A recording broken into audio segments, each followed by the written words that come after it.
So tonight I'd like to thank AOC Community Media for filming tonight. It's a wonderful resource. And so students attending tonight, you'll be able to go back and see this archived on YouTube if you found a particular part informative. And so I want to also thank Susan David for being here tonight to speak about her installation. And I thought I'd begin by reading her biography, just so everyone knows a little bit about her background if you're unfamiliar. Susan David is an artist and founder of Freetown Studios, a testing ground for emerging artists and their ideas. She also curates Project Rooster Teeth, Freetown Studios' public art program. David earned her MFA from the Vermont College of Fine Arts and her BFA from the University of California, Riverside. What? Not the University of California, Riverside. I'm sorry, that's where I went to school. From the this is just not going well today. I apologize. From the University of Louisiana at Lafayette here on campus. So we're very proud. We're very excited to have an alumna here in the building tonight. The many venues to exhibit her work include the Glass Block Gallery at the University of Arkansas, Monticello, Acadiana Center for the Arts, Lemieux Galleries, the Miami Urban Contemporary Experience at Art Basel, and then the Hilliard Art Museum, Southern Graphics Print Council Print Archives at the University of Mississippi, and the New Orleans Museum of Art are among the institution's collections in which her work resides. So those are excellent lines on the CV. So we might return to that and talk about that later as well. But without any further ado, I'd like to start just a little bit and talk about your process. Can you walk me through your process in terms of research, beginning before you start image making? Oh, that's the funnest part. So I usually start with an idea, and a lot of my ideas involve this visual image and it's connected to visual culture research, that's where that deep dive into either religion, folklore, literature, movies, music, social media. You know, I'm looking at a lot of different things, and sometimes it's piecemealed together, but more often it is the main groups would be religion and folklore, mythology, and literature, because I love all that stuff. It's very fun, and there's this history of work that has been made by other artists that we're looking at mythology. So it just feels very natural and kind of with the history of painting, you know, so.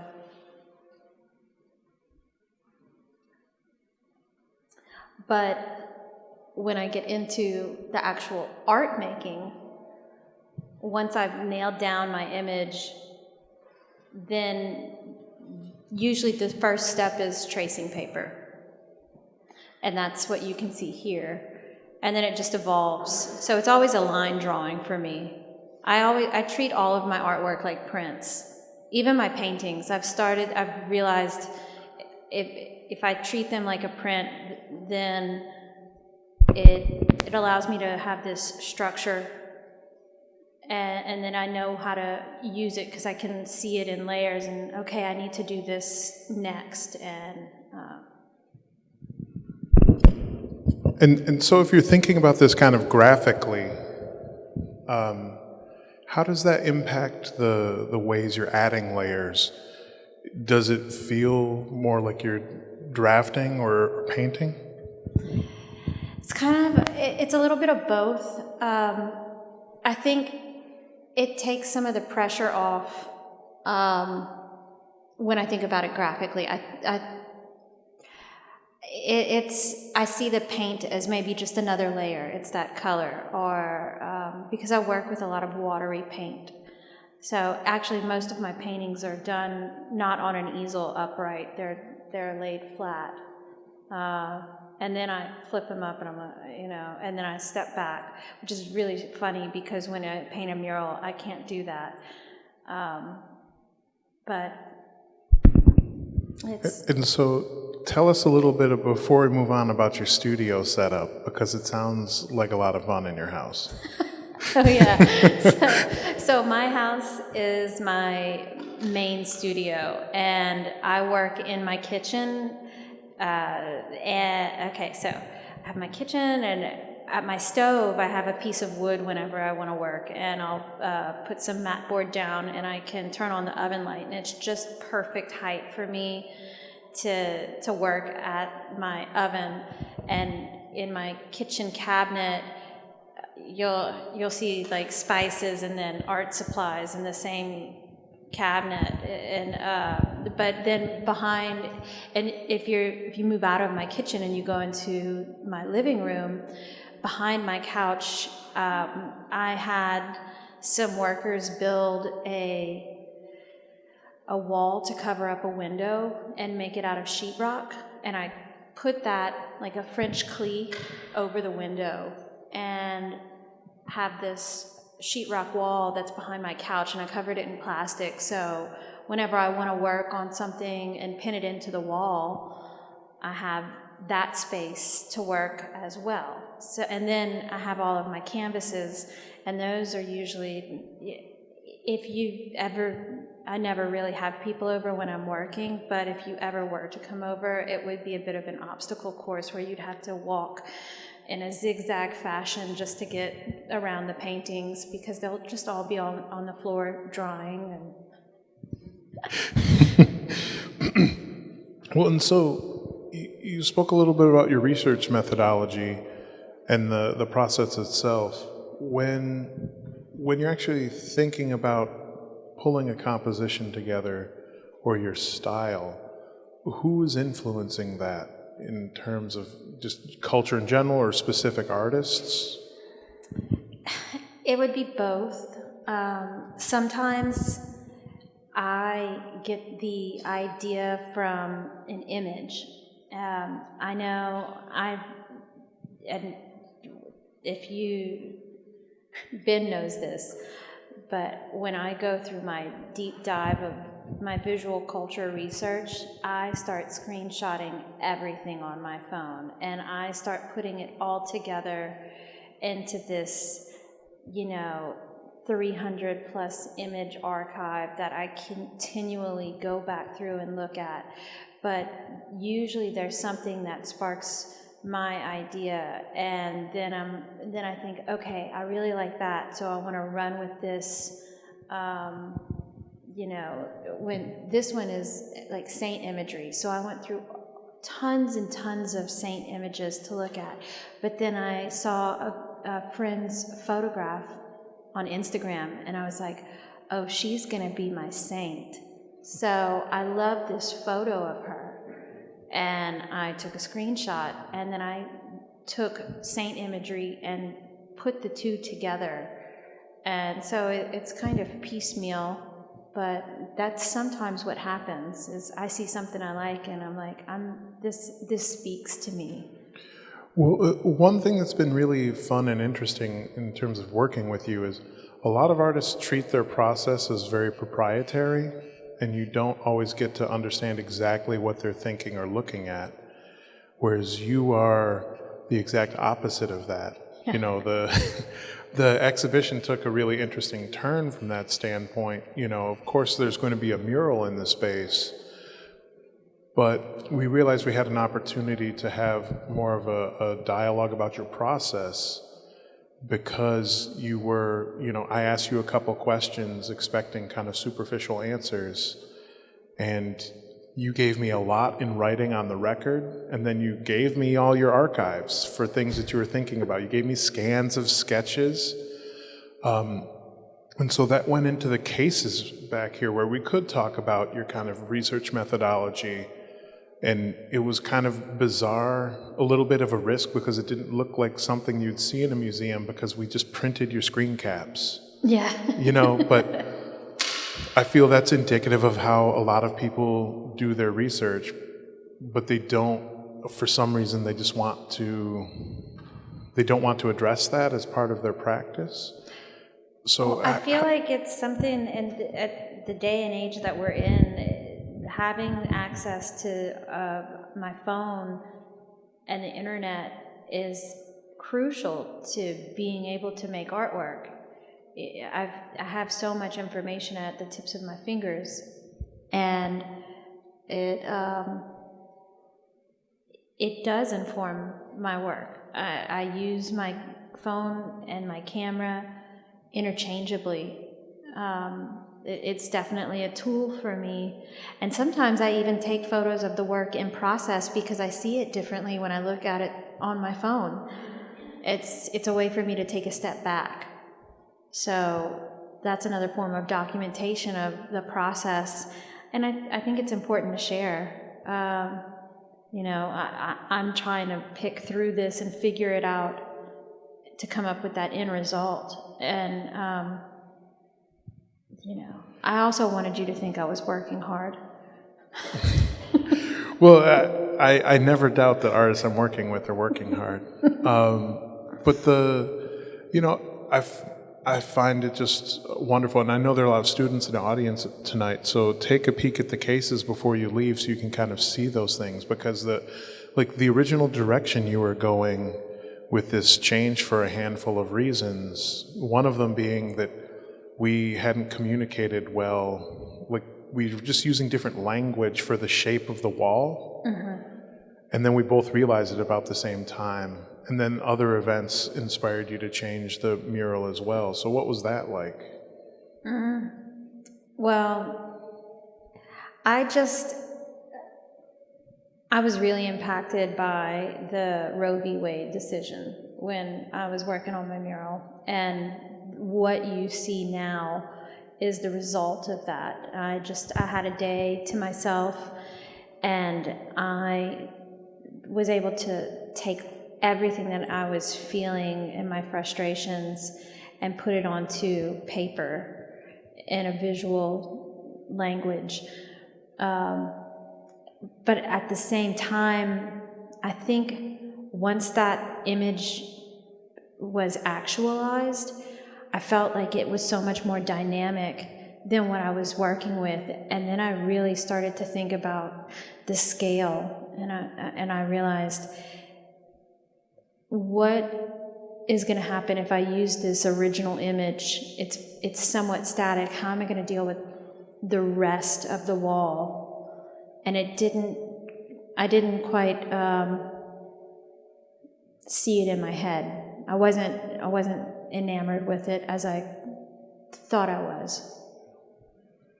Well, I thought it was really interesting because it went from you and I talking, it made the project richer.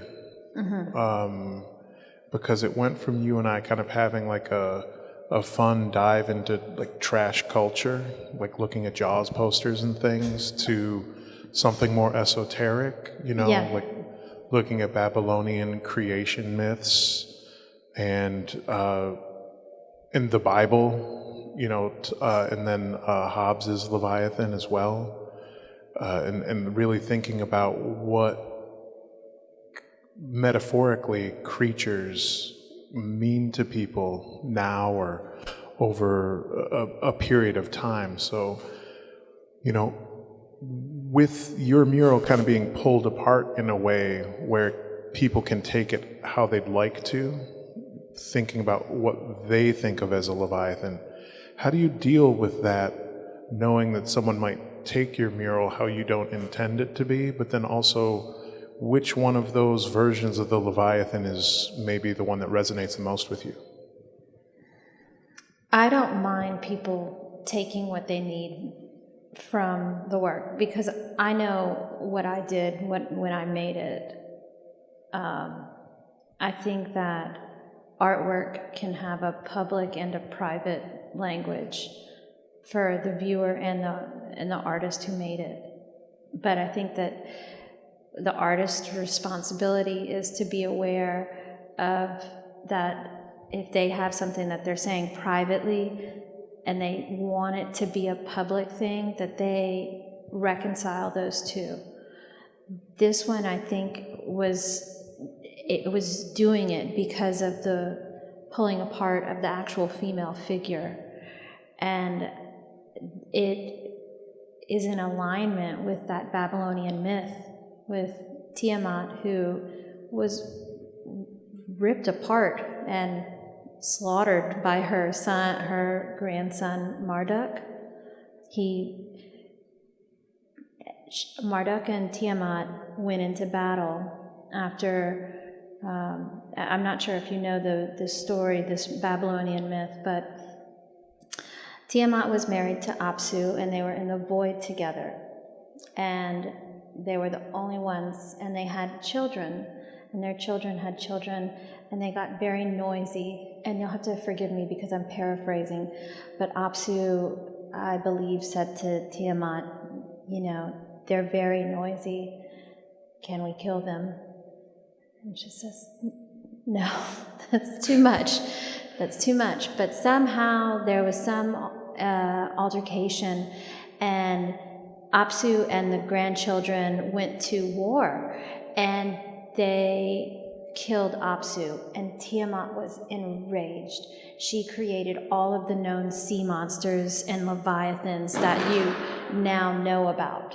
When you think of something in the deep, dark depths of the ocean that scares you and terrifies you and gives you nightmares, Tiamat created that.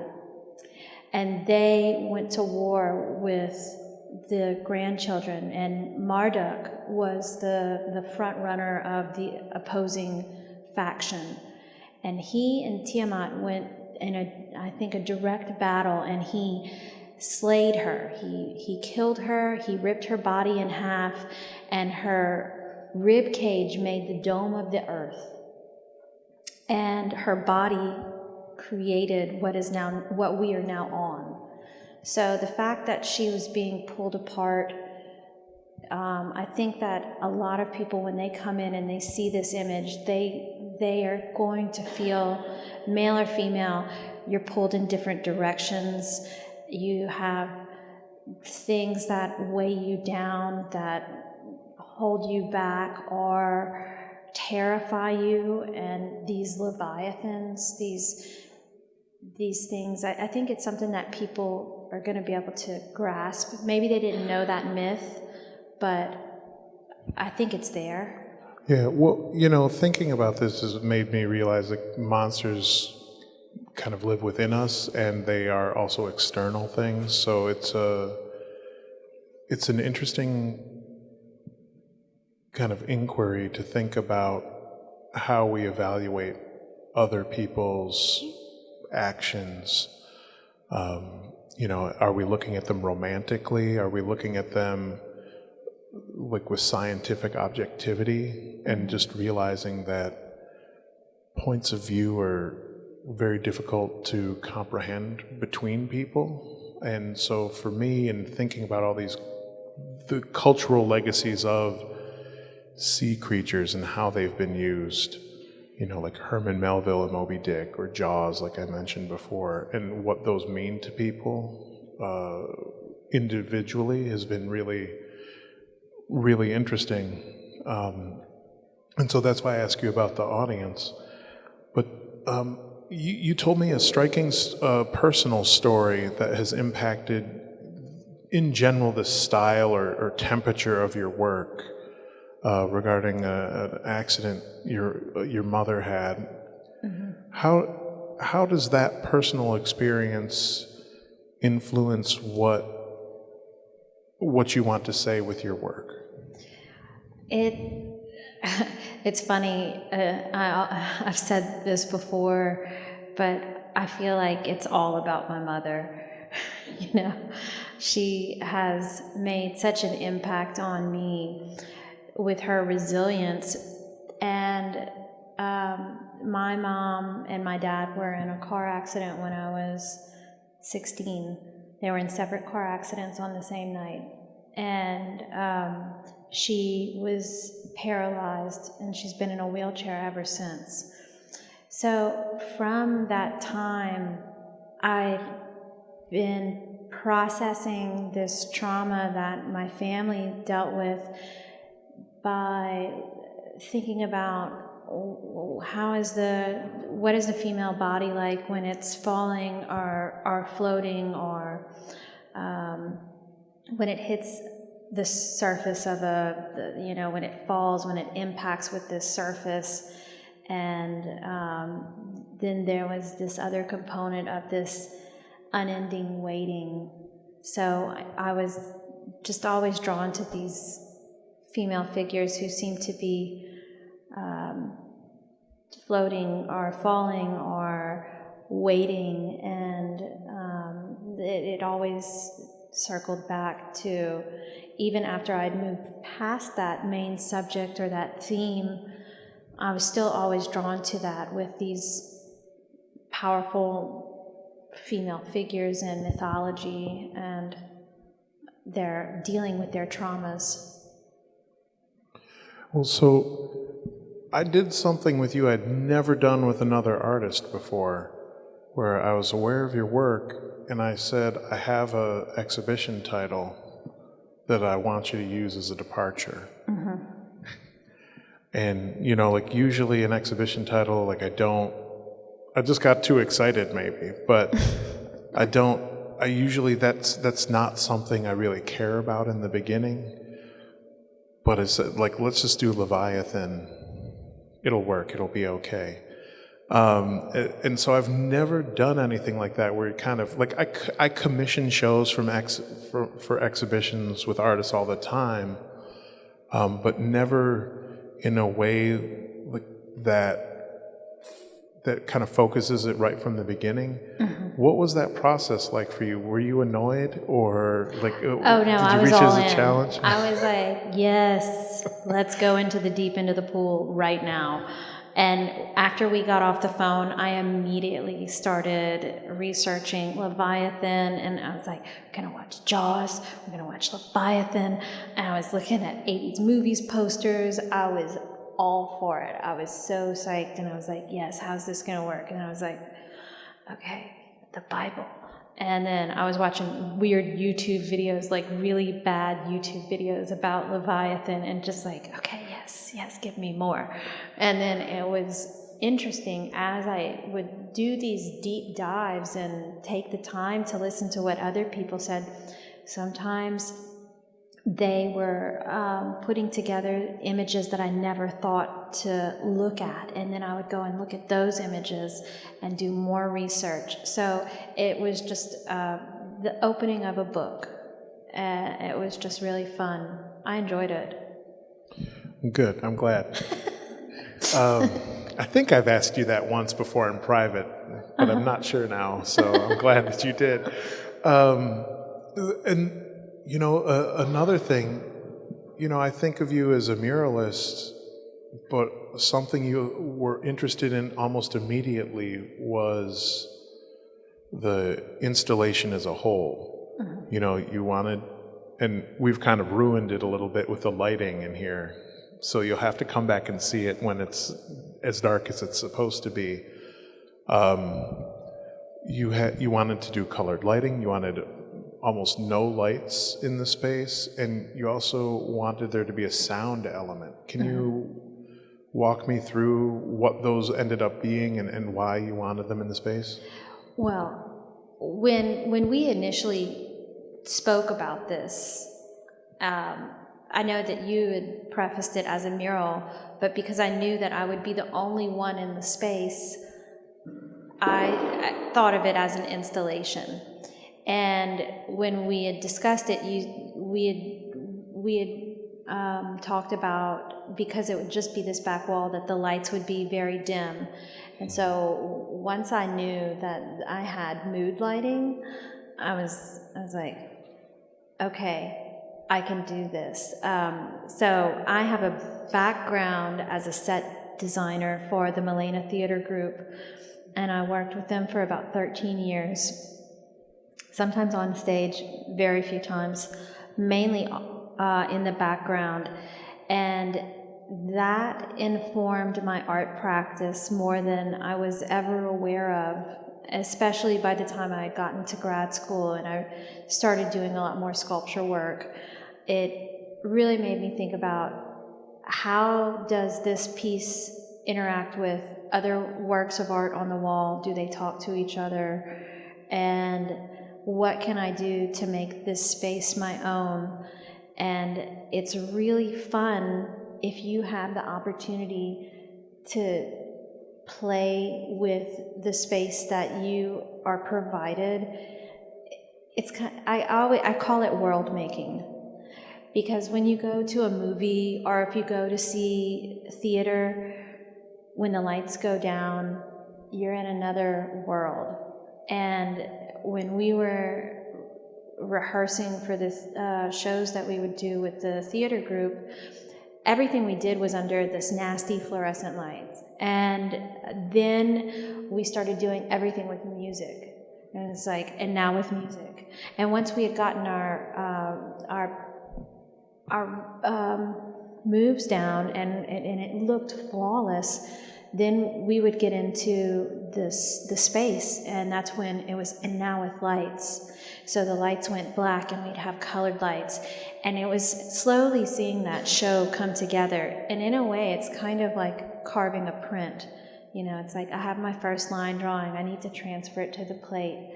And it's just this really beautiful thing that it's kind of poetic. And if you can do it, I recommend it. So dark light, mood lighting, and a little bit of weird noise. Well, and I'm a big fan of the weird noise you chose. It's the sound of black holes. Yeah. And it's super strange. I wish we could play it tonight, but we had to disconnect that audio so that we could have microphones. Well, it's really funny because it's I wasn't thinking about it until afterwards, after the show opened, but it really is extremely appropriate to what is in this space, because Tiamat and Apsu were in the void, and that would be what I would assume is the sound of the void, and it makes sense to me, and I wanted it to seem a little creepy, so win-win. And so, you know, why murals? What drew you to murals? That's a pretty rare pursuit to follow, really, if you think about it. Printmaking. Printmaking is, I find, a community type of art. The prints were when you make a lot of prints, you are able to distribute them to the masses. Or, you know, you could go and wheat paste a lot of images out on the walls. So it was a form of passing along information. And in fact, sometimes that's how some people saw images of the world, you know, landscapes of Italy, but they were backwards because they had been carved and then printed. So it was a way of spreading information. And for me, murals is a way of doing that on a much larger scale. And so whenever I'm in any city, if I know that there's artwork out on the streets, we have to go do that. It's so much fun to go hunt the mural down and see it. And you know, I'm a big fan of a lot of muralists and street artists, and I listen to podcasts with muralists and street artists, and sometimes it's really it's fun to know that they're going through the same struggles that I am, and sometimes they drop some pro tips. It's really awesome to see and to be a part of that. Maybe I'm not in their community, but I feel like we're all in it together. But murals is, it's a way to take the institution outside, and I think it makes it more accessible to people. And I think that that's really important because sometimes this type of setting can be really intimidating. You know, there's all these rules and structures, and there's etiquette, and I think that being outside and in the streets, a little bit of grittiness is really important to that outer voice that I think street art and murals take up. Well, and so when I think about your murals, I think about the work you were doing before the pandemic, and that was a huge disruption for you, I know. Mm-hmm. The work you're doing with Freetown Studios and Project Rooster Teeth. So what were you doing through those, and what kind of work were you doing, and why? What was the motivation behind that? Because that was somewhat related but also distinct. I was wearing a lot of hats with Freetown Studios, and when I wrote the grants, I always created programming, and then it was kind of like one of those, you know, who's going to do the programming? It's like, oh, I guess it's me. So I was forcing myself to do events, either demonstrations or with the Project Rooster Teeth, which was a mini mural project that I came up with, and we would put this on in conjunction with the Student Art Expo, because I was in contact with Paige and Bree at the Acadiana Center for the Arts, and they were the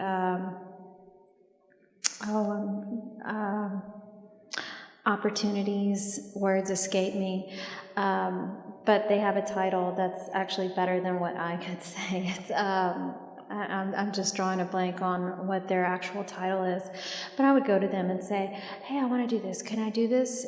And they said, you know, we think you would be really great with the teaching art program, would you be interested in doing that? And so I started mentoring high school students, and what I would do is have the high school students paint alongside other artists who I would contact and find out if they were interested in participating in the Project Rooster Teeth.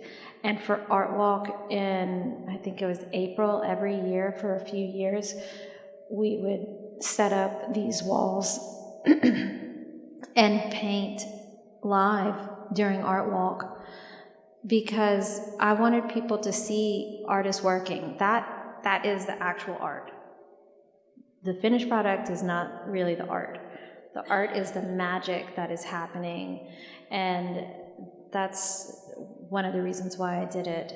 And I was also really heavily invested in trying to get this, I was trying to open up Lafayette's idea to their minds to, hey, we could have murals, and you know, it's like baby steps, mini murals.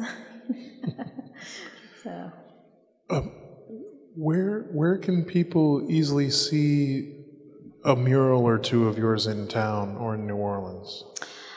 I have a few in Lafayette. If you are near the university storage units, that's at the corner, it's off Jefferson on a side street, and then it butts up with Stewart Street. I have 3 murals on Stewart Street. 2 are on the same building, and then one's on the opposite side of the street on Al Gibson's warehouse. And I could find the addresses so you'd be able to go see them. I have one behind the Green Room, which is my St. Philomena's, and I have one on the Ballet Academy, which is the Halo building. Where else? I have a large squid behind the hallway gallery warehouse, but it's kind of hard to get to because it's on the train tracks, and there's some overgrowth with trees, and I think that they may have put like a fence up, or I think it's still accessible, but it's not as bare as it was when I first painted it. And I I can't remember. Oh, I also curated a set of murals at, it's the 333 warehouse, the artist lofts, where the LPTFA building is. I have a mural there, and then there's a couple other murals by different artists, Ben Guidry, Chris Pavlik, Nikki Davis, Bert Kidder, and maybe, is it Ben Cock? I could be wrong. I think it is. Yeah. It was a while ago. In New Orleans, I'd have to go through my text. I was contacted by this guy on Instagram. And I was like, "You catfishing me?" But he was serious, and he put me up in his house, and I painted murals all over his house and this Airbnb, and it was off St. Bernard. So, oh, that's cool. Yeah, it was a pretty cool area. Well, and so, you're curating, you're doing workshops for younger artists through Freetown Studios at times. And so I'm curious, for this exhibition, I asked you some questions about what artists who are younger or even students, what they should be doing. So I'm curious if you have any advice for young artists. My biggest piece of advice would be to just do it. Make the work and then decide if it's crap. But don't stop because you've decided in your head that all of a sudden you had this great idea, and then you start to have self-doubt, or you think maybe, oh, it's not going to look good. You never know. I did that to myself, and it affected me deeply, and I had trouble making art at one point for a few months, years and years ago, because I had gotten too wrapped up in my head. Don't curate the work before it's made. Make it, and then go judge it. But maybe make it and don't look at it for a while, and then go back and look at it. Or when one of the things that I sometimes do is I make a list of all my materials, even paper and ink. What do these things mean? What do they tie into? Because if I don't have a title on my artwork to tell you what it's about, then you have to rely on what the materials are, and what is that telling the viewer about the work. So that helps me to think about it in a way. Oh, and another one, I feel like I'm rambling, but write about other people's artwork. I recommend going to shows and writing 1 to 2 pages about the show that you visit, because as an artist and as a non-artist, you're going to think about the work that you just saw in relation to your own knowledge. And if it's as an artist, sometimes that's in relation to your own artwork. If it's a non-artist, it might be to other artists who you think about when you're thinking about this person, and they had nothing in common with Monet. Okay, but you're making connections, and writing about art makes you more confident to speak about art, and it's a very important tool, and you won't realize it until after you've done it about 7 times, and then when you go and you want to write about your own work, you're like, wow, that was easier. That came out, and it was it was a lot simpler than I thought it would be, and maybe a little bit more poetic at the same time.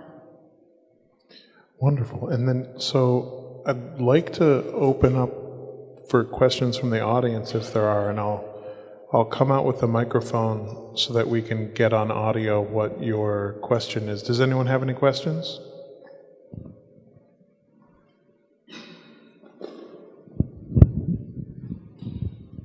Have you ever come across Joseph Campbell's writings on myths?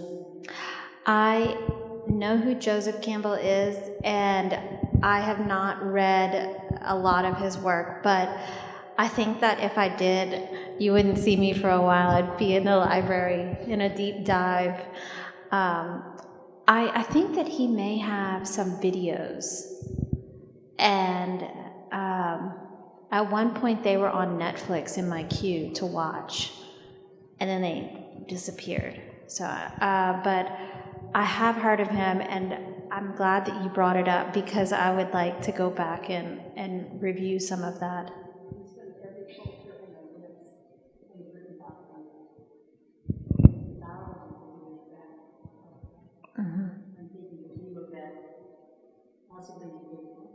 I should definitely be looking at that.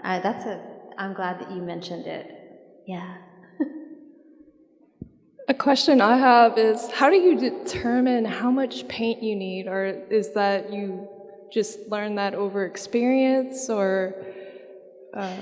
It's a little bit of both. It depends on the surface that you're working on. So in here, these are walls that have like sheetrock and they've already had paint on them. So I'm not painting on a surface that doesn't have any paint. If it didn't have any paint, then I would need a lot more paint. If I was painting on brick, oh my goodness, a lot more paint. So it's a little bit of experience, but then it also is, what's the longevity of the work? And, so surface, how long is this supposed to last? And how big is it? And does it matter? I always have these lofty ideas, and they start here, and then sometimes my budget brings me to here, and so it's a little bit of winging it, and if I can, I would recommend using a primer in some cases to extend your paint, because your primer is kind of like glue. You get a nice clean surface and you put a few coats of primer on, and then you don't have to use as much paint for the color. And it could be that you use like a tinted primer, so it's easier to get your color to what you want. But sometimes I use the paint, and I'll use spray paint to make my gradient colors, so it's a little bit less. It really is just going out there and doing it, but also researching what you're going to be working on. It's a two-part thing, and your best resource is your peers. Saying, oh, I'm going to work on this. Have you ever done this? Like, what's it like? I constantly talk with other people and ask them what their opinion is, and they're usually happy to help me out. Have you encountered any legal issues, like concerning like what you put in? Well, yeah. So when I was painting the mural behind the green room, I had gotten permission from the person who was renting the space, and they're like, yeah, I like it, let's do it. And so this is for one of the Festival International, it was 2016, and I went out there and I started painting my mural, and then I get a call from the guy who I contacted, and he said, yeah, so the business owner wants to talk to you. They may want you to take the mural down. And I immediately got her phone number and called her, and I introduced myself, and I said, I had received permission from your tenant, and I had been awarded a grant to make public artwork, and I asked her, I said, I'm kind of halfway through, could I at least finish it and get a photo, and I'll paint your wall back to, you know, whatever you want. And she's like, well, I've had a lot of positive responses from it, so we'll let it stay. And so I made a deal with her that if she ever wanted me to, like if she was tired of the mural, that I would go and buff it for her, and I would just erase it in its entirety. But she hasn't said that, and in fact, I went and did a little touch-up on her, because brick is a terrible surface to paint on. It breathes, it freezes, it sweats, and the bricks were very old, and the surface hadn't been cleaned all that great, because it was really slapdash when I painted it. So I went out and gave it some TLC in 2021. And I periodically go out and check on my murals, and if I see that they're looking, you know, kind of, I'll try and go and, you know, in the dark of the night and fix them, or usually early in the morning, kind of. That was my biggest legal hurdle. It was a non-commission commission. You know? Are murals the only composition of art that you do? No, I make prints. I draw. I have paintings. I have done sculpture installations. I actually had a really crazy sculpture installation at the Acadiana Center for the Arts, and I collected eggshells for about 2.5 years, and I filled the vault with eggshells. So I like to do a lot of different things. I've worked with plaster, body molds, but my main area would be printmaking and painting and drawing, and I get to do some murals every once in a while. So but yeah, it's just like a big print. Hey. I know in portraiture of females, there's a lot of different ways that we can interpret, you know, if they're 3/4, if they're facing you, if their eyes are closed. But I noticed in a lot of your work, they're fully frontal and they're regarding us, or that's how it feels. Mm-hmm. Is that more of an awareness, or is it a confrontation? I would say it's a bit of both, and because there's a bit of the gaze is, I think I make my work look confrontational, but I don't think that the original subject matter is confrontational. I think there's a part of me that is still dealing with, I get all my frustrations and anger out, and so I make my work appear darker because I like to delve into that side of things. And so there is a bit of confrontation, but at the same time, my works I would say, they're staring back at you, but you're also looking at them. And so it might also be this meeting of minds, and maybe it's just even an awareness of, you know, who's looking at who, and what are we seeing. Are there any other questions? Well, I'd like to thank Susan for being available, and if you have a question you didn't want to ask publicly, I'm sure we'll be around for a little bit, so you can talk to Susan after. So, Susan, thank you so much. Thanks.